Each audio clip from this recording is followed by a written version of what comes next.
All right. So it says we are live. So check this out. This is my first time doing this live stream here. Doing my market updates live. The main reason why I'm doing this live is because just the sake of time. I don't have really a lot of time right now to do this and edit it and all that good stuff. So we're doing it live today. And doing it live, it took a lot for me to hit that go live button. I'll tell you that. This is not something that I'm used to, but we're gonna get it done. We're gonna get it done. I want to be as consistent as possible in doing these market updates every single month. All right, and we're already getting late in the month. It's June. Wow, it's July 16th, and I like to get these done a little bit earlier in the month because we're looking at December.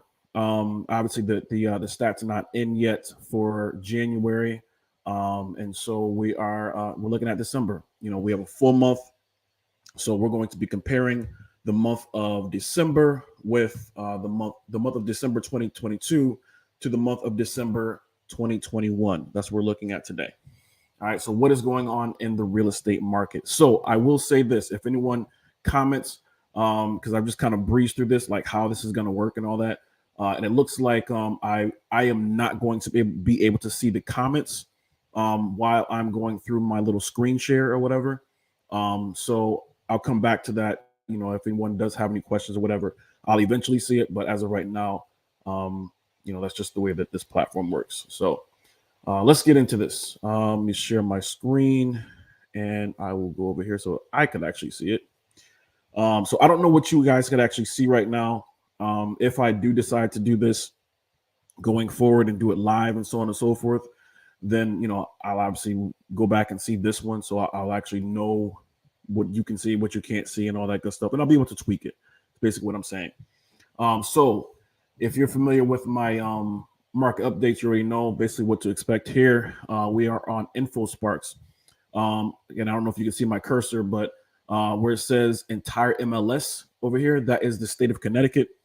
You see Meriden, obviously that's Meriden, New Britain, and Waterbury. Those are the cities, towns that we're going to be covering on today, and what we're going to be looking at.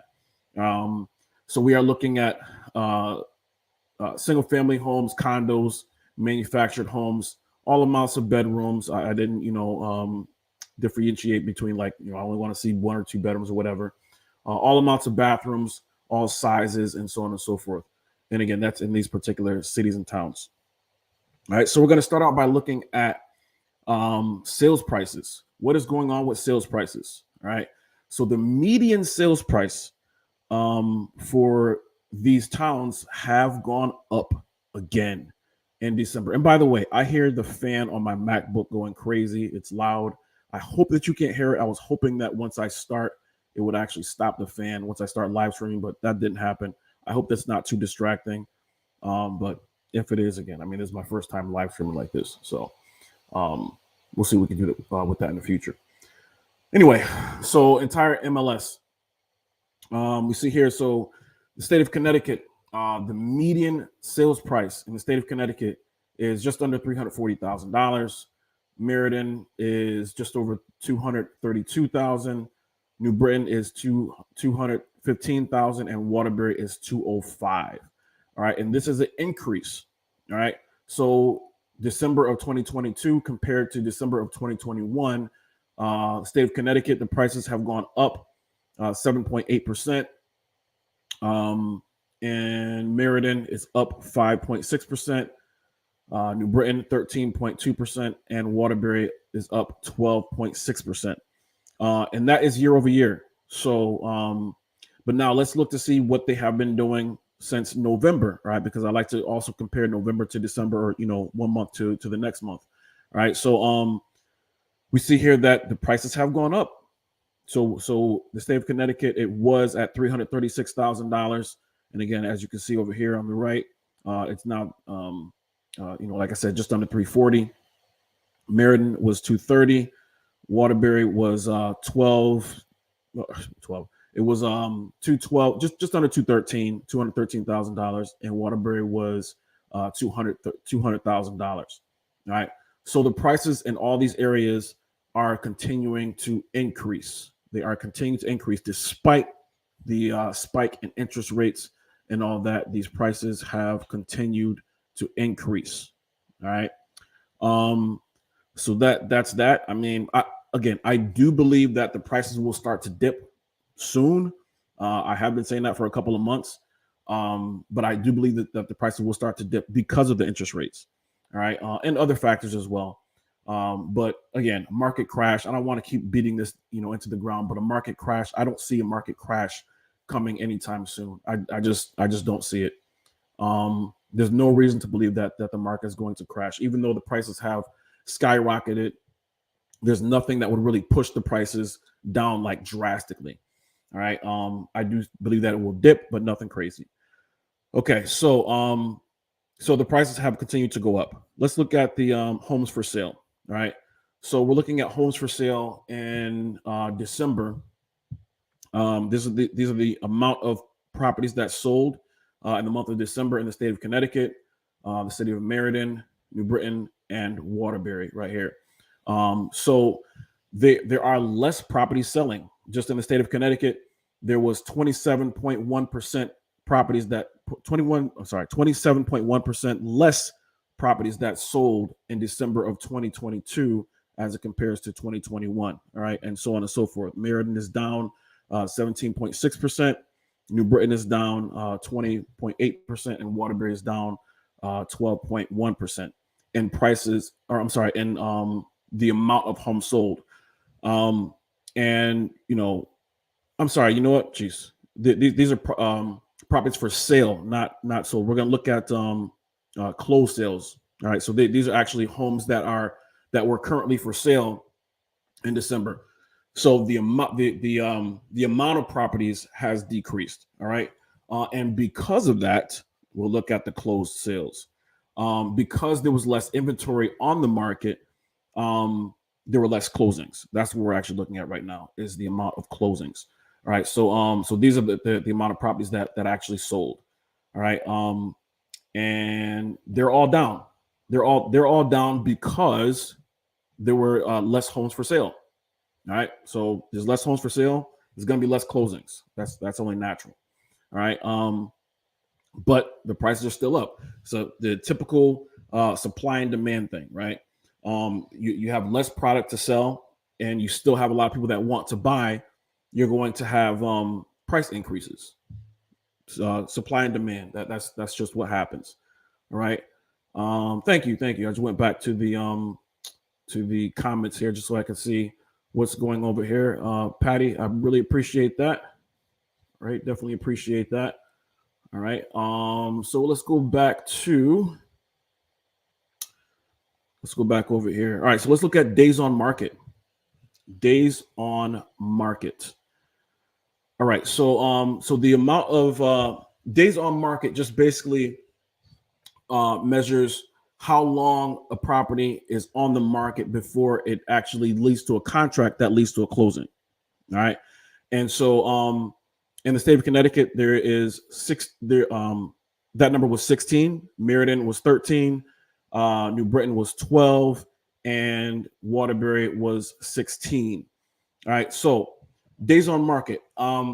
Here's the thing about days on market is the higher the days on market, that just goes to show that there's less demand in the market. All right. So for a seller, you want for there to be less days on market. If you're looking to sell your home, you want there to be less days on market because that means the homes are selling faster. And for buyers, it's actually in your favor if homes sit on the market for a little bit longer, I should say, because sometimes you can get better deals. All right. So that's pretty much that. It's the homes are not really sitting on the market very much, which leads us to which shows that we're still in a seller's market. All right. But a better indicator of if we're in a buyer's market or a seller's market is the month's supply. All right, that's the month's supply. All right, so as of right now, in the state of Connecticut, there is 1.9 months supply of properties on the market. Meriden is 1.6, New Britain is 1.7, and Waterbury is 2.1 months on market, months supply on market. All right. And we see here that these numbers are down as it compares to December of 2021. All right. So so here's the thing is typically when we transition to, because right now everybody knows we're still in a seller's market. It's a strong seller's market, even with everything going on, even the fact that we're in January right now, even the fact that the interest rates are really high, it's still a strong seller's market. All right. Now where that really starts to transition to a buyer's market is when you're at around the 6-month mark, when we start seeing 6 months of supply, or 6 months, 6 months of supply, then you're kind of transitioning into a buyer's market. And just basically what this is to say that if no other properties was to hit the market, how long would it take us, based on the current amount of demand, how long would it take us to sell out of everything? And that's what this is. Again, for the state of Connecticut, it's just under 2 months. Meriden, it's 1.6 months. New Britain is 1.7 months, and Waterbury is 2.1 months. All right, so that's that. We're going to look at the percentage of list price. So this basically shows how much the homes are selling for as it relates to the amount that it's listed for. So house is listed for $100,000. I know you're not really going to find many of those, but house is listed for $100,000, and the median number that they're selling for is 105. Right, so that's 5% right there, 5% above the list price. All right, so that's what we're looking at right here. All right, so across the state of Connecticut, they're selling at pretty much everywhere in the state of Connecticut. It's still selling for above the list price. All right, as you can see here. All right, so now how could you utilize this information? Well, for buyers, if you're looking to buy a home, you know that you pretty much, I say this, if you're a home buyer, if you are buying a home, then you want to offer above the list price. That's just what they're selling at for the most part. Obviously, it depends on the property, right? But for the most part, you want to offer above the list price. State of Connecticut, it's going at 101.2%. Meriden is just under 102%, so on and so forth. I don't read all these because you can probably see them. All right. But they're still going for above the list price. Now, as you can see here to the right, that number is starting to come down a little bit. All right. Because in December of 2021, it was 1.2% more than it is now. All right. So that number is starting to come down. All right. This is great news for sellers, not so great news for buyers. All right. But now I did specify that if you are a home buyer, you should offer more than the list price. If you're an investor, and I say this all the time on my Instagram, on pretty much everywhere that I am on social media, if you're an investor, the list price is totally irrelevant to investors. All right, I don't care what the property is listed at. You run your numbers, and based on what your calculations say you can offer for the property, based on the income and the expenses and all that good stuff, that's what you offer. The list price is totally irrelevant. If you are a home buyer and you're not buying it for financial gain or what have you, then if you actually want it, if you have that heart tug and your heart is telling you this is our home, or whatever the case may be, then if you want it, you're gonna have to offer above the list price. All right, that's just what it boils down to. Let me go back to the comments. Okay. All right. So that's pretty much that. Let's see here. We're gonna look at shows to contract. Shows to contract. What is this? This is basically how long it takes, or how many showings, for the most part, on average or whatever, how many showings does it take for the property to go under contract that actually leads to a closing? All right. So across the state of Connecticut, that takes about 14 showings. Meriden about 15 showings. New Britain about 15 showings, and Waterbury about 14 showings. So how could you use this information? If you are a seller, let's say you have a home for sale in Waterbury, and you've had 20 showings. right, and you still haven't had a contract that's going to lead to closing, you know that there's a problem, all right, because for the most part, homes in Waterbury are getting about 14 showings before they lead to a contract. And again, this is not in stone. You know, these are kind of like rules of thumb or whatever. Just kind of see where you're at with every, you know, as it compares to everybody else. And so again, Waterbury, you've had 20 showings. For the most part, in Waterbury, it's about 14 showings before it leads to a contract. So again, there's something wrong. It might be your price, maybe it could be a few things, right? But more than likely in this market, more than likely it's the price. Other markets where it's a little bit slower, it could be your agent, you know, whereas maybe the property's not properly marketed. You know, there's not enough people that know about it, but that's becoming a lot less relevant because for the most part, any buyer can see all of the properties that's listed as long as it's on the MLS. If your property's not listed on the MLS, then you got some bigger problems that we can talk about right here, right? But that's pretty much that. That's pretty much what this shows here. So again, if you are a seller in one of these areas, then you know you definitely want to look at this. If your house is on the market, you know, how many showings have you had so far, and you can utilize this information with that. So that's pretty much that. That's pretty much what we're gonna cover today. Let me take this down.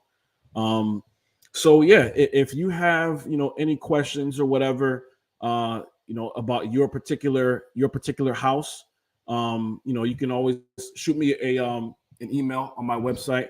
Yeah, you can shoot me an email on my website, and we'll go from there. And that's pretty much that. That's pretty much that.